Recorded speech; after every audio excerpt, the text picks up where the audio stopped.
B. Austin here, Hot Block Commander, War Room Sports, warroomsports.com, warroomsportstv.com. What I want you to do for me right now, audience, is take out your personal computing device, be it a tablet, be it a cell phone, go right to the App Store, go right to the Play Store, and download War Room Sports mobile application. Yes, because you're going to want to keep up with us. You're going to want to know what's going on. You're going to want to get your sports dialogue and information from the greatest sports media and marketing company on earth, us. So today I'm online and I see a YouTube snippet of Riley Cooper, wide receiver from the Philadelphia Eagles. Tall, 6'4", 6'5", 215-pound country boy, surfer looking dude. And what is he doing and what is he saying? Well, he's at a Kenny Chesney concert. He looks in the camera, slightly inebriated, and he says, "I'll jump this fence and fight every nigger over there." Oh, Riley. Riley Cooper. Now, in typical B. Austin fashion, I'm going to extend myself to accept his challenge. Riley, I'm your Huckleberry. Shout out to my man Doc Holliday.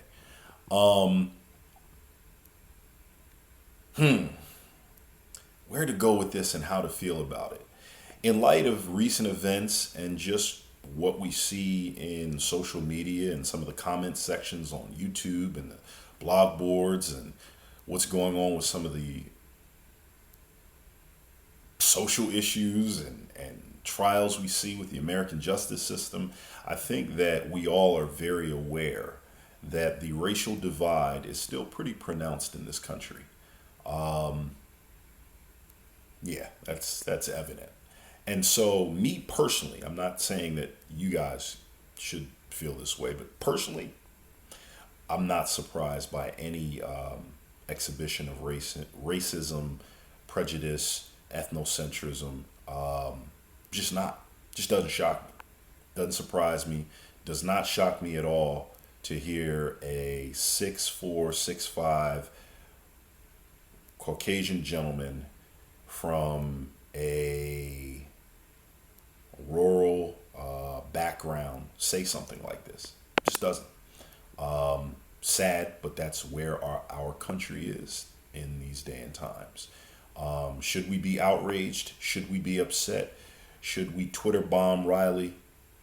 I leave that to you guys to decide. But one thing that I will say is that I've noticed that the National Football League is about, well, it's over 70% African American. I've also noticed that the skill positions are probably over 90% African American, maybe higher, maybe closer to 98% African American, sans quarterbacks. I would venture to say 100% of the gentlemen that Riley Cooper is going to line up across from are going to be African American. And guess what defensive coordinators are going to do when they're playing the Philadelphia Eagles? Riley Cooper's video. So Riley Cooper is going to have an opportunity to, quote unquote, fight those niggers over that fence come Sundays when he lines up. And there's a big red swastika, or I'm sorry, X or mark on his chest, on his helmet. And those young African American gentlemen, they will probably be familiar with that video. So don't you fret none. Riley Cooper is definitely going to get the physical thrashing that he's asking for in the NFL during his job. Hell, it may even start during practice, because I'm quite certain that quite a few of the Philadelphia Eagles players are going to be familiar with that video, and the defense isn't going to smile or be kindly about it. So this is B. Austin, War Room Sports, telling you, don't be shocked when you hear a guy at a Kenny Chesney concert that's 6'5" and white say, "I'm going to fight every nigger over that fence." Whatever he said. Sad, but this is the world and the country we live in. We stick our heads in the sand and we act like it's not there anymore. Well, 2013, July, it's here. It's ugly. It is what it is. Now, how do we respond and how do we deal with it?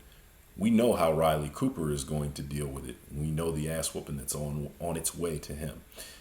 So this is B. Austin, the Hot Block Commander for War Room Sports. Don't accept mediocrity. Be steadfast in your war against ignorance, racism, and Riley Cooper. I'm out of here. Kuwait is the war room with 5 nights at the round table. 5 Philly guys diversified and educated.